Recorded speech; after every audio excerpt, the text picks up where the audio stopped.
Bismillahirrahmanirrahim. I am Saeed Pasha from TARMS, Pakistan, the host of today's video. The topic of the video of today is the permit to work. Permit to work is a system to implement in the industry to avoid accident and lower down the risk. The content. What is PTW? Is PTW required legally in Pakistan? What is the purpose of PTW? Type of the PTW? And what is the difference of certificate and the PTW and the type of certificate? What is the job categorization for the PTW? Why we need it? What is the job safety analysis? How to control the simultaneous operation in the workplace? Then the approval process, and before to start off the job, who has to conduct the toolbox talk? How to get the permit revalidate, permit suspension, cancellation. Of course, job is completed, permit will be closed by the issuing authority. What you will learn? You will learn what is the PTW, why we require, type of PTW, methodology of the approval process, certificate, what is the certificate, why it is required, type of the certificate, the role responsibility of the different authorities in PTW, like issuing authority, performing, job site authority, and performer. What is the role of HSC and what is the approving authority? In case of emergency, the job will be stopped automatically and everybody has to proceed to the muster point. But what will be the status of the PTW? Either it will suspend or cancel. An organization is committed to achieve the highest level of the safety at work, and PTW system is one of the main method of controlling hazard at workplace and achieving a high level of safety. PTW system. PTW system is a formal written communication among the stakeholder at site. Permission. Usually PTW is used to control the dangerous job or hazardous job, and it is not simply permission to carry out a job, but it is essential part of the system which determine how the job can be carried out safely. Just issue a permit of work does not mean that job is safe automatically. We have to have look on that the behavior of performer or the performing authority before the job, during the job, and after the job. Competency. The performer has to show a reasonable or acceptable level of the competency that he is capable to carry out the job safely. PTW Regulatory Requirement in Pakistan, according to Exploration and Production Act 1974, Section 3402 Q, it states, define permit as permit means a document issued by a competent person or persons designated by the manager permitting specified work to be carried out in defined areas.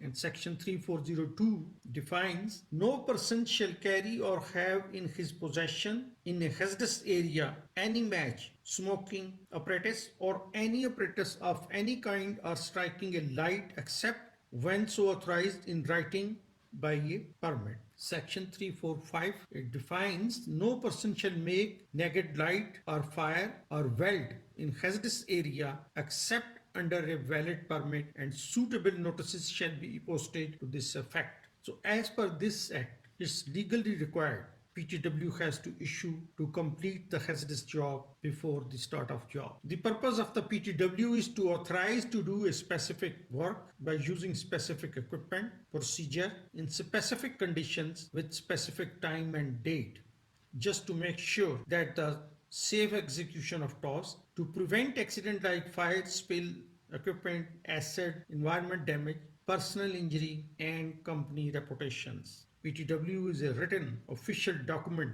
of condition and safety precautions. Both the issuing and performing authorities agreed on that. It is enlistment of the precautions to be taken before, during, and after the job, and how each hazard must be controlled. There's a two type of the permit to work, one hot work permit and second cold work permit. Hot work permit state any form of work that involve the use or possible creation of a local source of ignition, production of a flame or other high energy source in ignition, use of a potential source of ignition in a hazardous area. If there is a one of the conditions found, we have to have applied for the hot work permit. Vice versa, Cold work permit state any work that does not produce any potential source of ignition, that will be a cold work permit. The difference between the certificate and PTW is that okay, once you select the activity which has to be carried out in the workplace, you have to fill the certificate to assess your resources, your capability, and the person who has to execute the job. So once you have the certificate but you do not have the PTW with you, job cannot be started. Certificate is a part and parcel of PTW. There's a different type of the certificate like excavation, high access, heavy lift, vehicle entry, safety system defeat, isolation, confined space entry, radiography. But do not be confused. Maybe in other companies, they call these certificate as a PTW. Safety system defeat means any early warning system which give you a sufficient time to control the breakout of the hazard. For example, like the FNG system, fire and gas system, that is safety system. In certain companies, they have the pre-printed defined list about the job category. On screen, you can see there's a 15 activity listed, and if you have to choose one of that to be carry out the job in a company, then you require hot work permit. So this is the guidance for the peoples that do not make a judgment what type of the permit they require. Just look on that. If your activities fall in this 15 category of the job, you have to select the hot work permit. On the other hand, there is a 20 activity listed, and one of that you have to have complete the job, then you have to apply for the cold work permit. And once you feel a job is in between of cold and hot, then you have to choose the hot work permit, which is more stringent than the cold work permit. Once you've selected any activity to carry out the job in the workplace, then you have to make a job safety analysis. Principally, to prepare the JSA is the responsibility of the performing authority. On your screen, you can see the blue and red marking. Blue side state that the performer can be a two type of the person, maybe company employee or maybe due to special skills, knowledge and expertise, you have to call up the contractor. So if it's a company employee, the site engineer or the performing authority has to prepare JSA, HSE department has to review and then finally get the approval. On the red side, if the contractor is there, contractor engineer and HSE has to prepare JSA, client, performing authority and HSE department has to review and then finally get approval from the company side. JSA basically correspond to what is the hazard, what can go wrong, what is the control available, what the additional control required, and who is responsible to implement it. At the large scale of the company, there is a simultaneous operation is carrying on. But it's the responsibility of issuing authority before to issue any certificate, any PTW, he has to check how many PTW has issued before, where it has been issued, and what type of the PTW is issued. In order to avoid any conflict of interest, simultaneous operation chart has to be maintained. It also gives the opportunity of the job site authority, to whom you can call as area operator owner, the opportunity to consider the adjacent and the associated task carried on in his workplace, which may be conflicted with each others. So in this Excel sheet, few activities vertically or horizontally listed, and the legend says where is the cross marked, these activity cannot be carried out simultaneously. So those who are marked with the C, state that you have to have consult with the other party who are already on the workplace carrying on their job before to start off your job, and those activities which is marked with the I, just to inform them and you can start your job. So it's necessary to control the simultaneous operation in your work area. Otherwise, maybe it will be messed up. Approval process of the PTW. Anybody can raise the request. There's a different way to raise the request. Maybe on piece of paper, maybe on the computerized maintenance system like a Maximo or the SAP. Permit requesters must indicate the location of the work, the equipment description, the tag number of the equipment, usually it's called as a fixed asset number, planned activity, start and finish date and times, work description for the activities to be done. So this is the preliminary information which has to be provided to the performing authority, and then performing authority has to select what type of the tool they need to be used in specific work area. Might they need hand tool which is operating by the electrical, pneumatic, or tool should be explosion proof, flame proof, or the temperature rated. So what type of the equipment is required, performing authority has to select it. But before to start the job, equipment or the area has to be prepared. And this is the responsibility of issuing authority to make sure all necessary preparation is such as hazard identification, how to control that hazard, safety measures in place, if they need to be isolate the equipment, depressurization, purging, cleaning, scaffolding, gas testing, or provision of special safety equipment identified. Safety equipment identified means might you need SCABA, full body harness, safety ladders, maybe you need a gas testing meter. So this is the issuing authority responsibility to make a preparation of the equipment. Different authorities or the different peoples are involved to approve the PTW. The right on the dot person is job site authority or the area owner operator who has to witness the job if the job is being carried out as per the requirement or not. And if there is a requirement of isolation, what type of the energy they have to isolate, maybe it's electrical, mechanical, chemical, explosive, gravitational, hydraulic, store energy. So relevant department has to isolate the equipment and that isolation has to be marked on the drawing with the tag number. Performing authority, in plain language you can say accepting authority, has to prepare the JSA. Issuing authority is responsible to overall operation from the start of the PTW at the end and the closure of the PTW. Then approving authority. Certain company, they predefined few job as a critical job and stated if the critical job is being conducted, then approving authority, one step senior than the issuing authority, has to approve that permit to work. So on screen you are seeing a PTW form sample. Section number 1 correspond with the work and equipment details. You have to fill up all these details required over here, or you have to state either the job site visit is required or not. Job site visit, performing authority and issuing authority has to conduct jointly. Then you have to declare this work is critical or not, or the validity of the date and time of this permit. In section 2, attachment and associated document means you need a drawing, checklist, job safety analysis, or the method of the statement, or any certificate you require. You can see the certificate reference number which is pre-printed on the certificate has to be written down on the PTW. It is just indication that the tie-in certificate has to close as well when the PTW has to close. Same zone conditions or the zone classification. Zone 0, zone 1, zone 2 means if during operation any vapors, emissions, dust or mist is released, that will be a zone 0 or 1, or if accidentally released, then 0, 2, zone 2, and if there is no such condition, that will be unclassified. If the job is carrying out in zone 0, 1 or 2, then the job will be critical. You have to take it down on critical work involved, yes or no. You have to take down yes. And if its job is in unclassified area, then you have to take out no. Section 3, hazard identification. Both authorities, issuing and the performing authority, has to identify the hazard commonly and jointly. Principally, to identify the hazard is the responsibility of issuing authority, because might as a contractor, performing authorities first time came in this workplace and does not have the proper knowledge about the hazard. So it's a pre-printed list.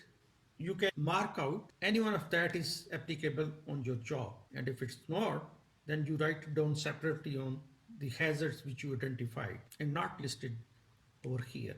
On this screen, section 4, you see there is a two sections. Section A, which deals with the worksite precautions. So once you have selected the hazard, you have to select the precautions from this pre-printed list. So just to identify precautions, the responsibility of issuing authority. And then a job site authority has to verify, cross it, the hazard identified plus precaution. And section B, which deals with the safety equipment and PPEs. For example, you need H2S meters, you need earplugs, complete PPE, reflective vest, full body harness. So all together, these equipment and precaution has to has available on the work site before to start off job. And job site authority will be verified. Okay, whatever is identified on permit to work, the equipment is available on the site. And if some reason there is a lack, then job site authority has the authority to stop the job. Section 5 and 6 Section 5 correspond with the gas testing. So we have to have agreed that the gas test to be repeated every half an hour, 2 hour. The next option is that continuous gas testing required, yes or no. Once you agreed for the continuous, then you have to take it down. Then there is a certain parameter given in the gases column. If the test result is not correspond with these pre-printed parameters, job cannot be stored. Then you have to enter the meter number, date, time, signature of the employee. Column number 6 correspond with the approval. There is a 6 section: issuing authority, performing authority, job site authority, performer, HSE, and approving authority. If the job is not critical, then first 4 section has to complete. Issuing authority will declare, I have identified the hazard precautions and I have discussed with the performing authority to implement it prior to commencement of work. As stated earlier, PTW is a legal required in Pakistan. Therefore, if you look on the statement of issuing authority, is stating 4 elements. Number 1, hazard identified, precautions identified, discuss with the performing authority and ask him to implement it prior to commencement of the work. Similarly, performing authority acknowledge it and state, I will abide by the conditions, precautions stated in this permit, and I will conduct a toolbox talk prior to commencement of the work covering the hazard and safety. So performing authority is confirmed, yes, hazard and precaution has been discussed with the issuing authority, and he is also responsible to conduct the toolbox talk prior to commencement of the work. Third column, job safety authority. It states, I certify that the hazard and precautions identified by the issuing authority are in place and is safe to proceed the job.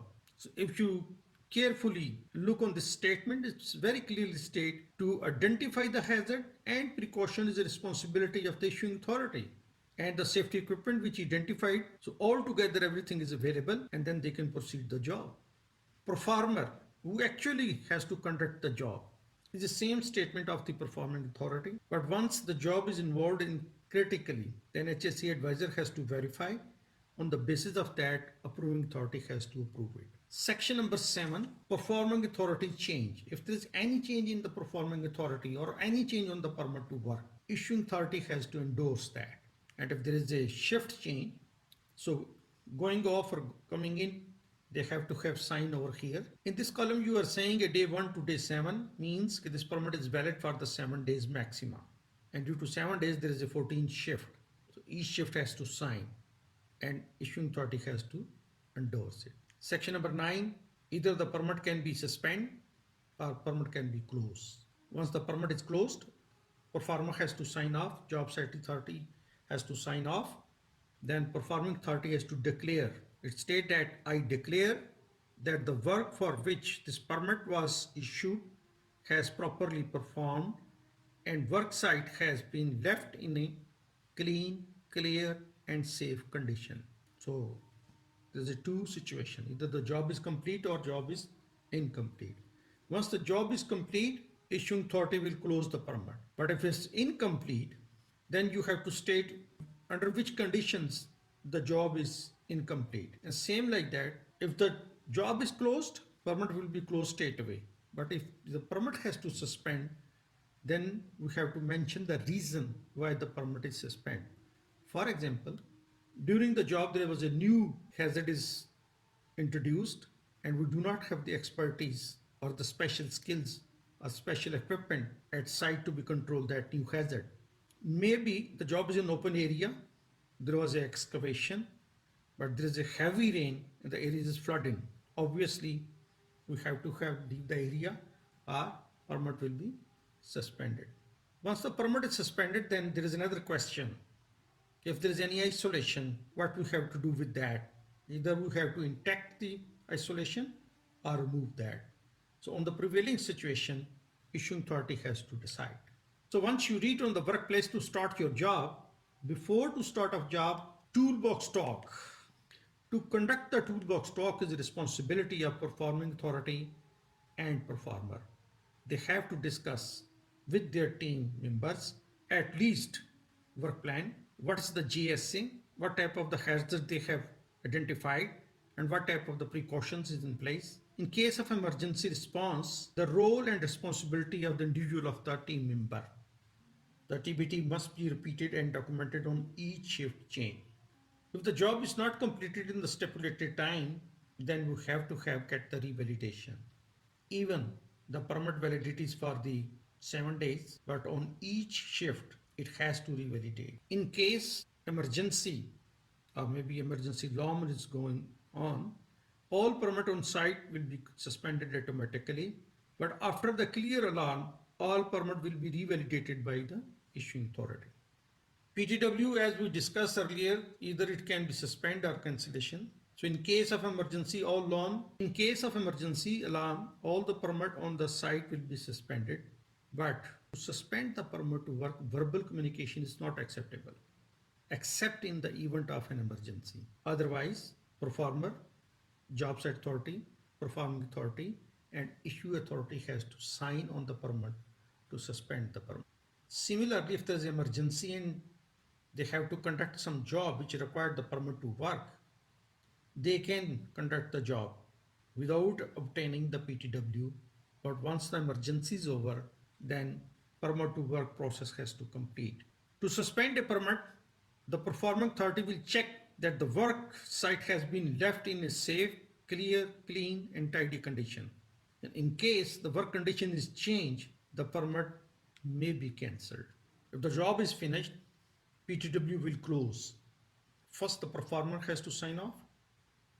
Second, job site authority. Third, performing authority. And finally, issue authority has to sign off the permit. Usually, permit is in 3 copies or more than that. All copy has to be collected and returned to the permit office for the record. In conclusion, no job can start which require PTW. And if there is a job categorization already mentioned, follow the job categorizations to get the right permit. If there's any critical job, then HSE has to be verified.